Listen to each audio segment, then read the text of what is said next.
تو اگر اپنے پڑوسی دکاندار کو نماز کے لیے نہیں دعوت دے رہا ہے، حضرت تھانوی فرماتے ہیں نماز پڑھنے والا بھی گناہ گار ہے اگر دوسرے کو نماز پر آمادہ نہیں کرتا۔ آپ یہ سمجھتے ہیں کہ بھئی 2.5 گھنٹے مسیح کو دے دو بس کافی ہے؟ نہیں، میں عرض کرنا چاہتا ہوں صبح سے لے کے شام تک آپ دنیا کے کوئی بھی کام کر رہے ہیں، اسے نہیں روکتے۔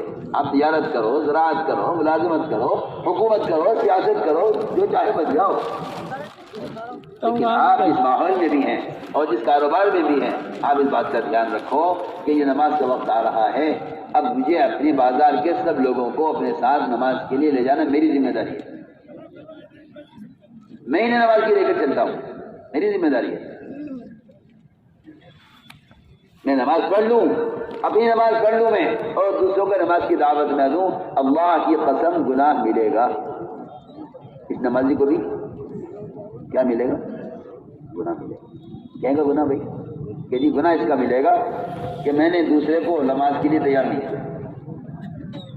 میرے برابر کا پڑوسی، میرے برابر کا دکاندار نماز نہیں پڑھتا اور میں نے اس کو نماز پر آمادہ نہیں کیا، اللہ مجھے پکڑیں گے، اللہ مجھ سے سوال کریں گے کہ تو نے اپنے پڑوسی کو نماز کی دعوت دی تھی۔ اس کا تو میں کیا کہوں آپ سے، اب تو تصور بھی نہیں ہے مسلمانوں میں اس کا کہ دعوت نہ دینا گناہ ہے، اس کا تصور بھی نہیں مسلمانوں میں۔ دعوت نہ دینا گناہ ہے، اس کا تصور بھی نہیں مسلمانوں میں۔ اچھے اچھے پڑھے لکھے بھی نہیں جانتے کہ دعوت کا چھوڑنا اللہ کی ناراضگی کا سب سے بڑا سبب ہے۔ میرے دوستوں، ہمارے گشت اور ملاقاتیں وہ مسجد میں لانے کے لیے ہیں، بس یہ بات سب یاد رکھو۔ میں آپ سے ایک سوال کرتا ہوں، ایک آدمی کنویں میں گر گیا، ایک آدمی گڑھے میں گر گیا، بیچارہ دیکھ کے چل نہیں رہا تھا، کیا بات پیش آئی؟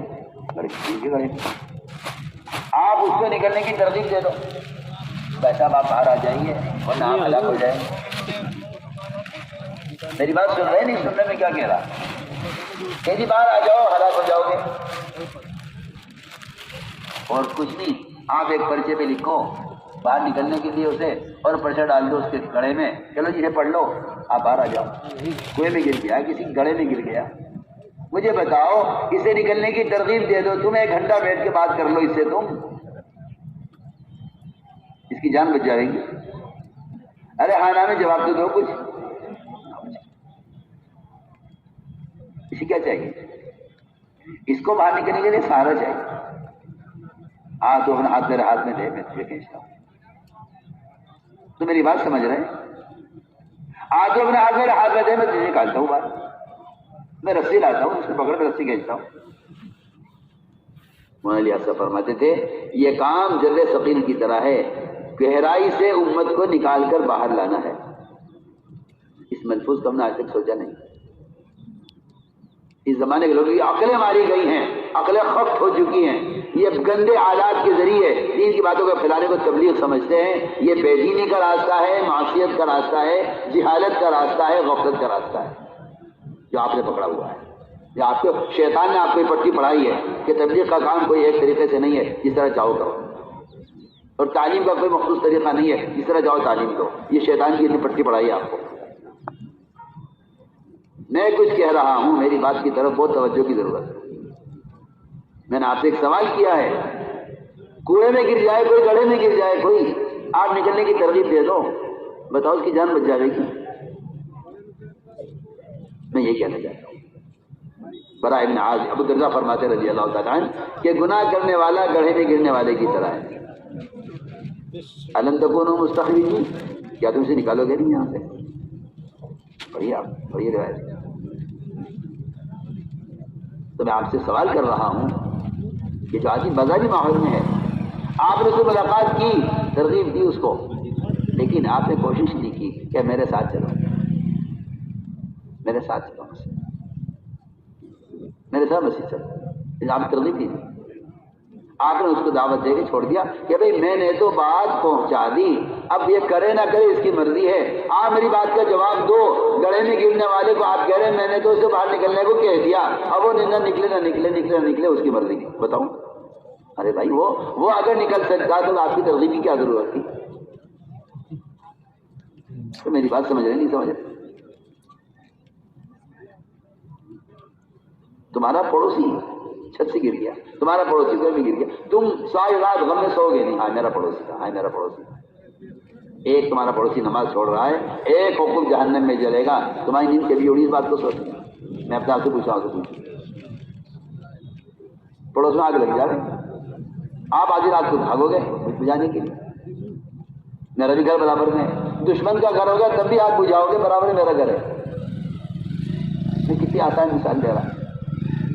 ہم نے کبھی گشت کو اس بنیاد پر نہیں سوچا کہ ہم ایک مسلمان کو جہنم میں جلنے سے بچانے کے لیے گشت کر کے اس کو نماز کے لیے لا رہے ہیں۔ یہ مقصد تھا گشت کا، مجھے احساس ہی نہیں ہے۔ ایک آدمی میرے سامنے نماز چھوڑ رہا ہے، میں آپ سے صاف طور پر عرض کر رہا ہوں، اگر کسی آدمی کو منکر کرتا ہوا دیکھ کر آج کسی مسلمان کا دل نہیں دکھتا، اللہ کی قسم اس کے دل میں ایمان کا ذرہ بھی نہیں ہے۔ آپ میری بات پر توجہ دیں، میں نے حدیث پڑھی ہے شروع میں، من رأى منکم منکرا فلیغیرہ بیدہ فإن لم یستطع بلسانہ، میں نے حدیث پڑھی ہے۔ اگر آپ کسی بے نمازی کو دیکھ رہے ہیں، آپ اگر اس کا ہاتھ پکڑ کر مسجد لے آؤ تو یہ آپ کا اعلیٰ ایمان ہے۔ میری بات بہت توجہ سے علماء سے بھی کہہ رہا ہوں، عوام سے بھی کہہ رہا ہوں، یہ آپ کا اعلیٰ ایمان ہے۔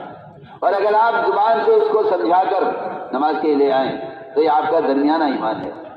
اور اگر آپ اس کسی بے نمازی کو دیکھ رہے ہیں کہ وہ نماز نہیں پڑھ رہا ہے اور اس سے آپ کے دل میں تکلیف ہو رہی ہے، آپ کو غم ہو رہا ہے، تو یہ آپ کا سب سے کمزور ترین ایمان ہے۔ اور اگر خدا نہ کرے، اللہ نہ کرے، کسی بے نمازی کو دیکھ کر میرا آپ کا دل نہیں دکھ رہا ہے، تو اس کا مطلب ہے کہ میرا آپ کے دل میں ایمان کا ذرہ بھی نہیں ہے۔